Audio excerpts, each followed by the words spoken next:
The colossal guardians of Monte Prama. From ancient tablets that whisper of beings who once shaped the course of humanity, our path now carries us westward across the Mediterranean to the rugged shores of Sardinia. Amid sun-scorched cliffs and rolling green pastures lies a discovery that has baffled scholars since its accidental revelation in the 1970s. The giants of Monte Prama. The site, near the village of Cabris, first came to light when a farmer's plow struck fragments of massive stone figures buried beneath his fields. At first, these finds seemed little more than curiosities: broken arms, scattered torsos, shattered heads. Yet as archaeologists delved deeper, the magnitude of the discovery became clear. These were no ordinary carvings. Hewn from local sandstone, the statues once stood more than 2 meters high, depicting boxers, archers, and warriors with astonishing detail in stance, clothing, and facial expression. Their scale, artistry, and deliberate arrangement in rows revealed Monte Prama as a site of monumental importance, a symbolic declaration of power, faith, and memory. The statues are credited to the Nuragic civilization, a Bronze Age culture that thrived in Sardinia between the 18th and 8th centuries BCE. But this society left no written history, only their enigmatic stone towers, the Nuraghi, whose meaning and function remain debated.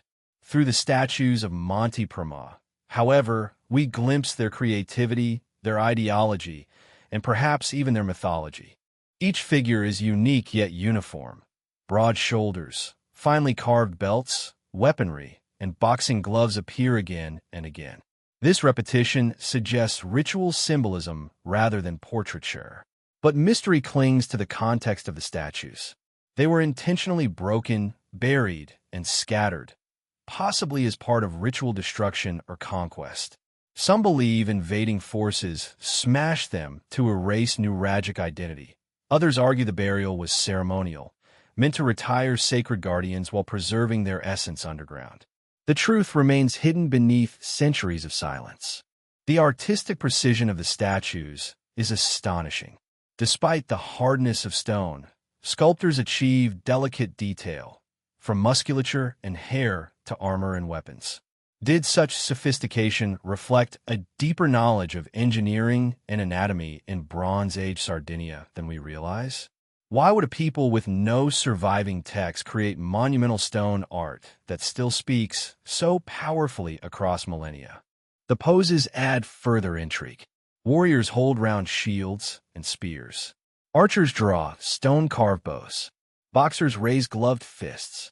Were these representations of actual champions, protectors of the community, or mythological heroes of Nuragic legend?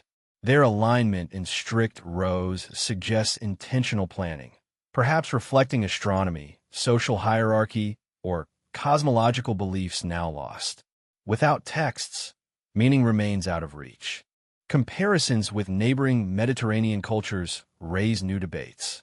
Some features resemble Greek and Phoenician art, sparking theories of cultural exchange. Others insist the style is entirely unique to Sardinia, unmatched anywhere else. This singularity deepens the enigma. Why did such a monumental art form appear here? And why did it vanish, leaving no successors? Speculation abounds.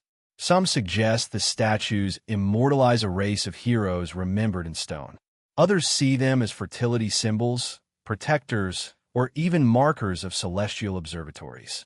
Mainstream archaeology ties them to Nuragic religion and social identity. Yet with no inscriptions, definitive answers are elusive. The story of their discovery only heightens the mystery. For centuries, the fragments lay hidden beneath farmland until chance revealed them. Decades of excavation have pieced together only part of the original display. Questions remain. How many statues once stood? How were they arranged? What narrative did their presence tell? The location itself carries weight. Overlooking plains and marshes, Monte Prama may have been a sacred or strategic site. Were the statues placed to dominate the landscape, to symbolize authority, or to bridge the mortal and divine? Their silent gaze invites us to imagine a Bronze Age world of rituals, warriors, and spiritual belief. The giants of Monte Prama remind us of both human ingenuity and the limits of our knowledge. We marvel at the craftsmanship, but their true meaning escapes us. Did they commemorate real figures? Did they encode forgotten myths? Or were they guardians of a belief system now erased from history? In the end, standing among their broken fragments, we feel both awe and humility. The statues radiate power across time, carrying echoes of ambition, devotion, and mystery. They challenge us to recognize the unseen dimensions of ancient life, the fears, hopes, and cosmic visions carved into stone. The giants of Monte Prama are simultaneously known and unknown. Their physical presence endures, but their purpose is lost. Who do they honor? Why were they destroyed? And what else lies hidden beneath Sardinia's soil, awaiting rediscovery? Monte Prama is a reminder that history is incomplete. The giants do not speak in words, but in presence. A presence that demands reflection on the ingenuity of ancient civilizations and the mysteries they left behind.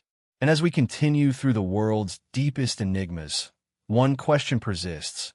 What other monuments, stories, and civilizations lie silent, waiting beneath the earth for the light of discovery? The Ancient Map of Turin. Leaving behind bones and statues, we now turn to another remnant of Egypt's legacy, not carved in stone, but inked on fragile papyrus. Known today as the Turin Papyrus Map, this artifact whispers through symbols and drawn lines, its surface nearly 3,000 years old. Many scholars regard it as the oldest surviving topographical map in human history.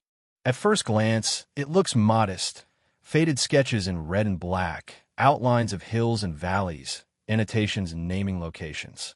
Yet closer study reveals something extraordinary. Unlike most papyri, which are filled with sacred hymns, spells, or administrative accounts, this sheet seeks to capture the landscape itself. Not gods or rulers, but quarries, mountains, and desert routes. The document was created during the reign of Ramesses IV around 1150 BCE. Most experts agree its purpose was highly practical, to guide expeditions through the eastern desert, specifically the rugged Wadi Hammamat. This desert gorge was famed for deposits of prized greywacke and gold-bearing quartz, raw materials for temples, statues, and royal wealth. The map records roads, campsites, and even notes about stone quality. In essence, it was both a guidebook and a catalog of resources, helping the pharaoh's workers draw treasures from the earth. But beyond its function, the Turin map raises deeper questions. How advanced was Egyptian knowledge of mapping? Was this sheet a lone experiment, or just one survivor of a broader cartographic tradition now lost to time? If one example endured, how many more might have existed, now decayed or buried in sand? The details astonish modern viewers. The map is oriented east to west, tracing desert routes, marking quarries, and identifying gold mines. Hills are shaded to show slopes, a technique some call the first geological sketch. Inscriptions label sites with their resources, stone fit for statues here, gold there. For a civilization famed for monumental temples and pyramids, this papyrus condensed the vastness of the desert into a measured, portable image. Yet mysteries remain. Large portions are missing, eroded by centuries. Scholars struggle to reconstruct the original scale. Was it once far bigger, covering more territory than Hammamat alone? Did it depict an even wider network of routes? Its uniqueness also puzzles historians. Egyptians were expert surveyors, aligning pyramids with true north, mapping fields for taxation, designing irrigation systems with precision. Surely diagrams and sketches must have supported these achievements. Why then has only this one map endured? Was it preserved by accident? Or was it crafted for an unusually important expedition, perhaps commissioned by the king himself? Speculative theories abound. Some argue that maps like this could have been used for military planning, long-distance trade, or even designing monumental architecture. Others imagine a lost archive of geographic records once stored in temple libraries or in the vanished halls of Alexandria's Great Library. A few researchers highlight the map's artistic shading, suggesting it portrays topography in 3 dimensions, far ahead of its time. If true, it might represent not just a practical record, but the beginnings of a scientific approach to geology centuries before the term existed. And the desert itself adds another layer of meaning.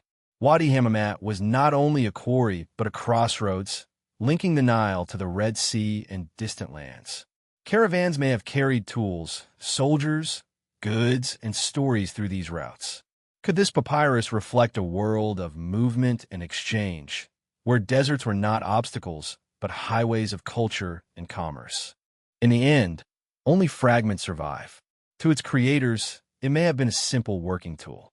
To us, it has become something greater, a rare window into how ancient Egyptians saw and recorded their physical world. Like many relics, however, it resists full interpretation. Was it the first of many, or a singular marvel? Was it purely scientific, partly symbolic, or both?